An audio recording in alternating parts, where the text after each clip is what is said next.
अरे माणूस म्हणून काही किंमत आहे का नाही आपल्याला? त्यांनी कचरा कुठे बी टाकायचा, आपण उचलायचा. त्यांनी कुठे बी थुकायचा, आपण साफ करायचं. ज्या कचऱ्याचा वास बी त्याच सहन होत नाही ते आपण उचलतो ना, मग त्यांची मजुरी कासन करायची. कुठल्याही चौकामध्ये, शाळेमध्ये, दवाखान्यामध्ये कचरा थोडा सुद्धा दिसला नाही पाहिजे.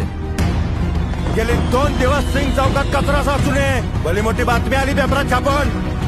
मीटिंग मध्ये काय उत्तर देऊ नये. ओ दादा ओ, अहो नेमका अर्धा सगळा रस्त्यावर गेला. कामच आहे ते उचलायचं. आज तरी ए, नीट टाका. ए, बाबा. अरे शिकली सवरलेली आहेत पण साधा कॉमन सेन्स नाही यांच्याकडे. अरे पण माणूस काय का नाही? तुला कळत नाही का? अरे तू कोण आहेस? ते कोण आहेत? काय मी कचरा का अंगावर घालून घेऊ? कचऱ्यापेक्षा ऐक नाही, या लोकांच्या कधी या लोकांच्या वागणुकीमुळे घुसमट झाले रे माझी.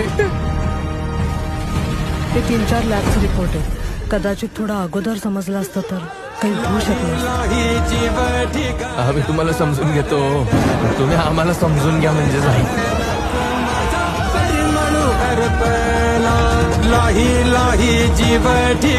शहरात एवढा कचरा आहे, स्वच्छतेचे 3-13 वाजले आणि हे A ग्रेडचे कागदी गुडे कोणी नाचवले? माझा जो पॅच आहे तिथे लय कचरा आहे रे. अरे माणूस म्हणून काही किंमत आहे का नाही आपल्याला? त्यांनी कचरा कुठे बी टाकायचा, आपण उचलायचा. त्यांनी कुठे बी थुकायचा, आपण साफ करायचं. ज्या कचऱ्याचा वास बी त्याच सहन होत नाही ते आपण उचलतो ना, मग त्यांची मजुरी कासन करायची. कुठल्याही चौकामध्ये, शाळेमध्ये, दवाखान्यामध्ये कचरा थोडा सुद्धा दिसला नाही पाहिजे. गेले 2 दिवस सिंग चौकात कचरा साचू नये.